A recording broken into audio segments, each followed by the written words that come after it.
Hey everybody, welcome and welcome back to my YouTube channel, #MovieBae. I am MovieBae, and in this video, I'm going to be doing a review over Beast Games episode 5. But before we get into it though, I would like for y'all to drop down and hit that subscribe button. Thank you. Because here on MovieBae, I do reviews, reactions, and commentary to movies and television. And if that is the type of content you like, you might as well stick around and hit the subscribe button. And if you find yourself enjoying my commentary along the way, don't be afraid to give me a thumbs up and or drop a comment down below. Now, episode 4 ended with, I believe it was less than 100 people making it over to the island. Because y'all know the first step is making it to the city, and the next step is making it to the island. So only so many people made it to the island. But before they made it to the island, Mr. B stopped at a private island and offered them a chance to win this 1.8, I believe, $1 million island. Now, the catch is you're going to compete in games, but if you lose the games, you not only lose your chance at the island, but you lose your chance at the $500 million. It's $500 million? That's a lot of money. $5 million? What's the prize, y'all? Anyway, so only 9 brave souls decided to take on this extra challenge to win the private island. Now, the first game, so that's what all of episode 5 is about, basically the private island games, okay? So the first game they play is a big game of hide and go seek. Now, it's with the Navy SEALs seeking out the players, and this was heavily promoted during the trailer, okay? So all the contestants, all 9 people, they spread out around the island. And like I stated, the Navy SEALs have to hunt them down.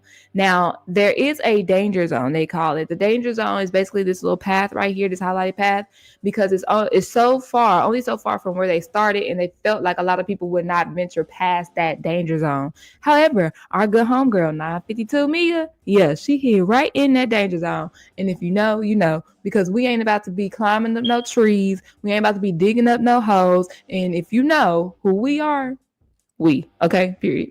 Now, other people, however, they decide to cover themselves in mud and grass, as a form of camouflage.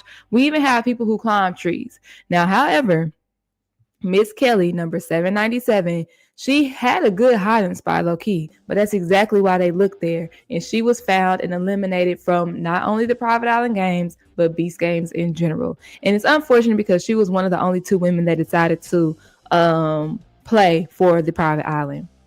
So as these private island games are going on, we get a look at the other competitors who turned down the opportunity. And when I tell you they have a vacation getaway, they have a vacation getaway. They playing volleyball, they getting massages, they eating buffets. It's a vibe. And I'm not going to hold you, I would have been one of those people. Now, while they're over there, however, the drama is starting to build. So we have player 991, who is Jeremy, the prophet, quote unquote, Jeremy. He is very nervous because, as y'all know, during that coin challenge, him and a lot of other people were pressuring others to give him their coins so he could select people. Now, Jeremy also stated it would be wise, it would be fair to select women, and he only selected one of those women. So he knows that he has a target on his back. Now, I'm going to call these other 2 people the Villain Brothers because I cannot pronounce one of the other brothers' names, but it's Kareem and I just put Haas. Yeah, y'all remember on my last video when I was ranting about the 2 brothers who mom manipulated that lady into sacrificing herself? Them. Well, other people, the other players also found out about their ruse, and now they have a target on their back because they're just evil. They're just evil. Okay, so we're going to call them the Villain Brothers. All right, boom. So that's what's going on at the quote-unquote vacation getaway island. Now back to the private island games. The next game is a coconut roll. Okay, it's a coconut roll. You have to roll your coconut closest to the red line without going over. Now, if nobody goes over, the 2 that are the furthest away will be eliminated from the competition. Now, prior to this game, everybody was asked who is their biggest competition. And a lot of people stated that, I'm looking for his number, y'all, 514 was their biggest competition. And he was just really, really fine, y'all. He fine. I wish I had a picture of him. But yeah, I was like, okay, yeah, he's the biggest competition. We love that for him. I automatically started rooting for him. Now, I do like how equitable these games were. It was giving like Big Brother vibes because not only do we have these men, but we also had ladies that wanted to play for the private island too. So actually, a lot of the games have been very equitable, yeah, during this competition. So shout out to you, Mr. Beast, for that. Okay. Now, when it comes to the coconut roll, we had people.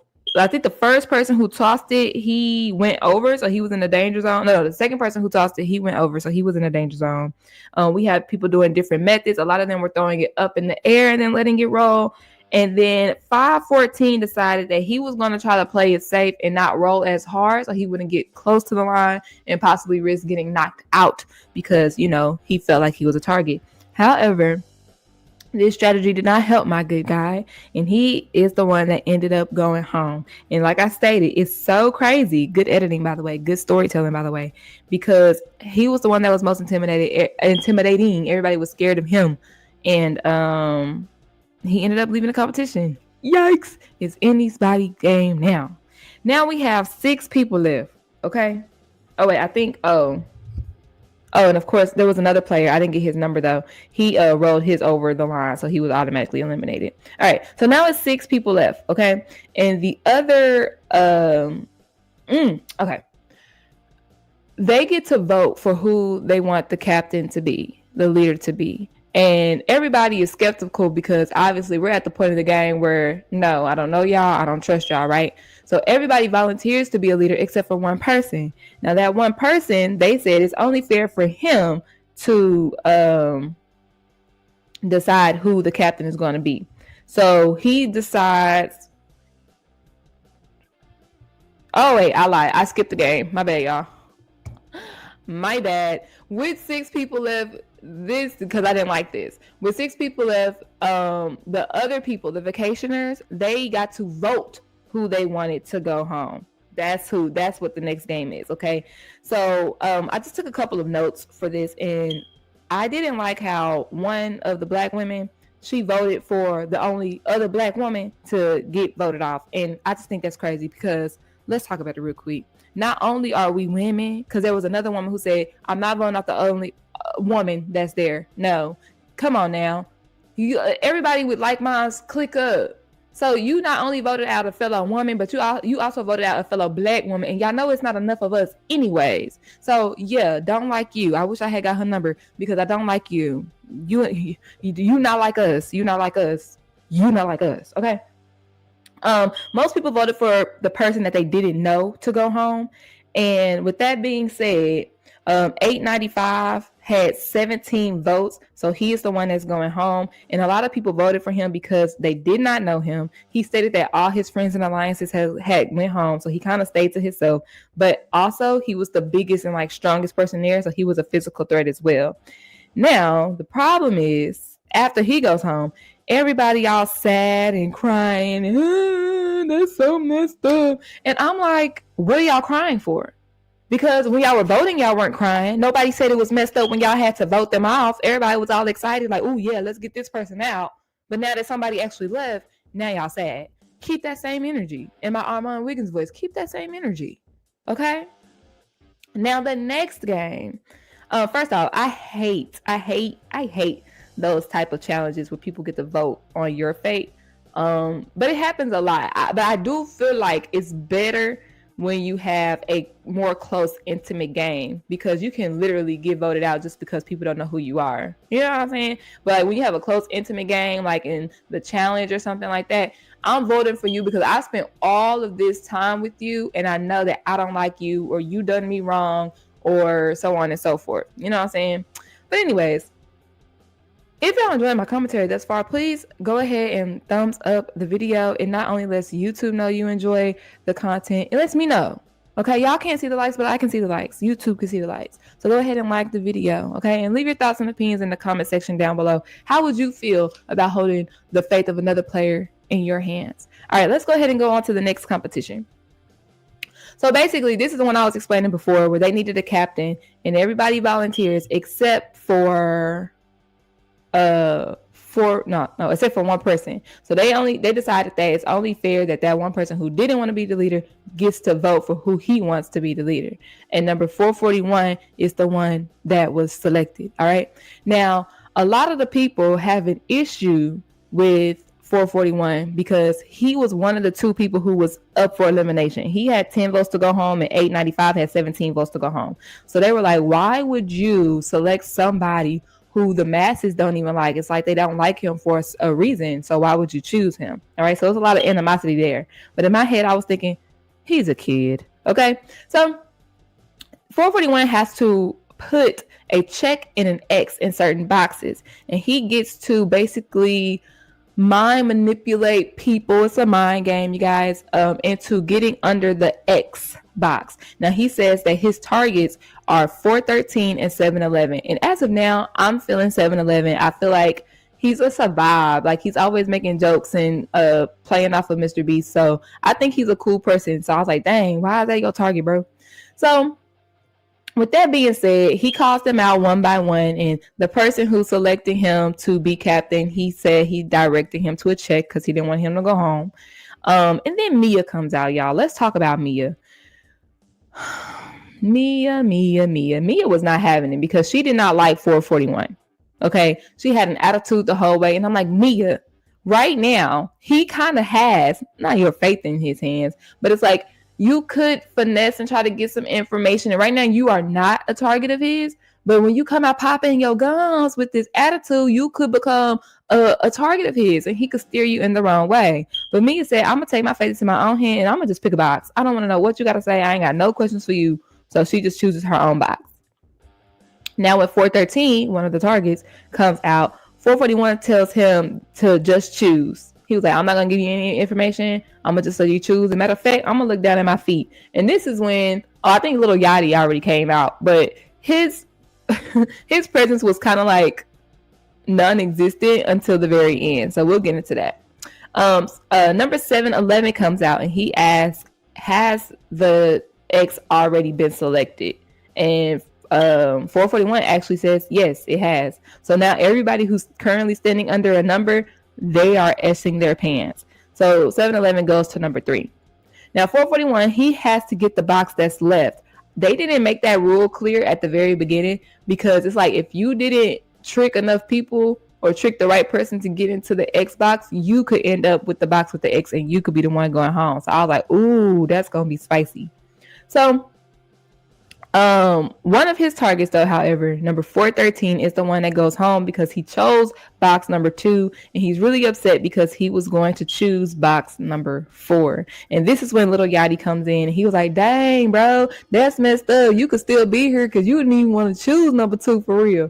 And I was like, that is not that is not making it any better. So I feel like Little Yachty, he was kind of like a little comedic relief, but at the same time, what Little Yachty was doing, laughing at people pain, that's what the hosts have been doing anyway. So it kind of wasn't like an extra addition to the episode.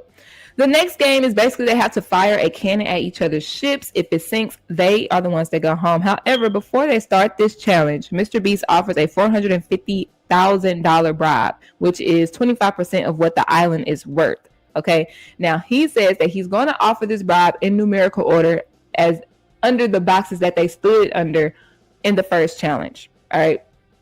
So 457, that's the one who I said was a kid. He chose box number 1, so he gets the bribe first.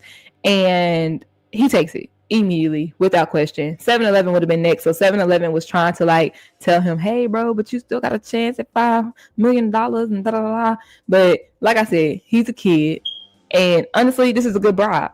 I don't want to continue. I don't really care for this island. I'm going to do with the island anyways, if I'm being honest. So I'm going to take this $450,000 because that is a good amount, a nice amount of money to walk away with.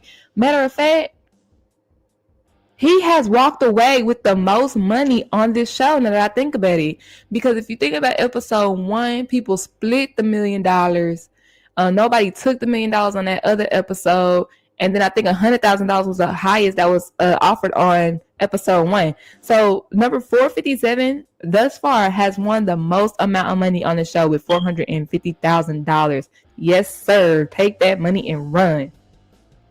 Now the last game of this last one? Nah, the second to the last one. But the second to the last game is they have to basically kind of like move blocks and the person who crosses over the line wins. The twist is, though, you have numbers 1, 3, and 5, and whatever number that you have held up, that's how many spaces you get to move. However, if somebody has up the same number, you are blocked and nobody gets to move. All right, so you can use honesty or you can use deceit. So you could tell people what number you're going to go with, or you can try to trick them, say I'm going with 3, and then switch to 5 because you know that somebody else is going to do 5 and block them from moving, stuff like that. Strategy, right? However, not much strategy was done during this particular game. 441 wants to work with 952 Mia. Now, Mia does not like 441. Remember, she was just giving him attitude when it came to the check and X challenge, right? But he wants to work with her because he knows that he's not well liked. And honestly, I was thinking that Mia is safe anyways, okay? Because whoever crosses the line, they get to select who they want to compete against in the final competition. All right? So I was like, regardless, because 441 doesn't like 7-Eleven and vice versa. So I said, if 7-Eleven wins, he's taking Mia. If 441 wins, he's taking Mia over 7-Eleven. And I was like, and if Mia wins, Mia wins. And y'all know I'm rooting for Mia, okay? Period. So 441 wants to work with Mia. He even shows her that he wants to work with her by blocking 7-Eleven from continuing on to the path by choosing the same number that he chose. 7-Eleven then decides, you know what? I'm going to not try to win this game. I'm going to try to just win Mia over. So he lets Mia know, like, hey, we were on the same ship. We already have this bond. Not same ship. We were on the same helicopter. We already have this bond. We've been on teams before. I feel like you could trust me. You owe it to me. And he didn't say you owe it to me, but he was basically like, you wouldn't be here without me. You trusted me to hold that glass ball and da-da-da-da. And I was like, the more you talk 7-Eleven, the less I like you. Shut up, because you're digging yourself a hole. You're making it seem as if she owes this to you. And she don't. And 441 peeps it. And he lets him know, like, hey, Mia don't owe you anything. Just like she don't owe me anything. So, of course, 7-Eleven's like, no, she doesn't owe me anything. But we already have a bond and da-da-da-da. So, basically, they fighting over Mia's attention. And they help her get to the end. And she decides that she's going to choose number 7-Eleven to go with her to the end. Now, it looked like she was about to choose 441, probably for the same reason I was thinking, because 7-Eleven was digging a hole. But then she had a flashback into the last game when she asked, like, what box has the X? And he was like, I'd rather not say that. And she was like, well, why are you stuttering? Why would you rather not say? And he was like, I'm nervous. And she was like, if you are telling the truth, ain't no need to be nervous. So she felt like he was deceptive. So I'm going to go at least with the devil that I know, or at least the devil that I know a little bit, right? So the last game is they both, 7-Eleven and 952, they signed deeds to the island. So there is a blank, I think a blank deed and a signed deed, right? So the person at the end who gets both signed deeds will get the island, and the other person will go home. I had a misunderstanding because I was thinking that both of them would get to continue on in the games, but only one person will win the island. But no, it's still one person wins the island, one person proceeds on the game. I was like, dang. So one of my quote unquote now faves are about to go home. So basically, before the episode ends, they both share their stories, why they need the money. And they said that we're not going to try to manipulate each other. We have built some form of trust with each other, and we're just going to leave it up to chance. They do their little shuffle of the cases. They switch the cases, and as they open, the episode ends. Thank y'all so much for tuning into my YouTube channel. Be sure you like, comment, and subscribe to stay tuned for more content just like this. Like I said, give the video a thumbs up if you enjoy my commentary. Give the video a thumbs up if you want to see more Mr. Beast reviews. I'll search YouTube, and not that many of us are reviewing it. I've seen some reactions. So please support. I thought because it's Mr. Beast, a lot of people would be on it, but not that many people are on it. So please support the content. And of course, leave your thoughts and opinions in the comment section down below. Would you have been one of the people who wanted to stay to compete for this private island, or would you want to go on a basically all expense paid vacation? Thank you so much for tuning in, and I will see y'all next time. Bye.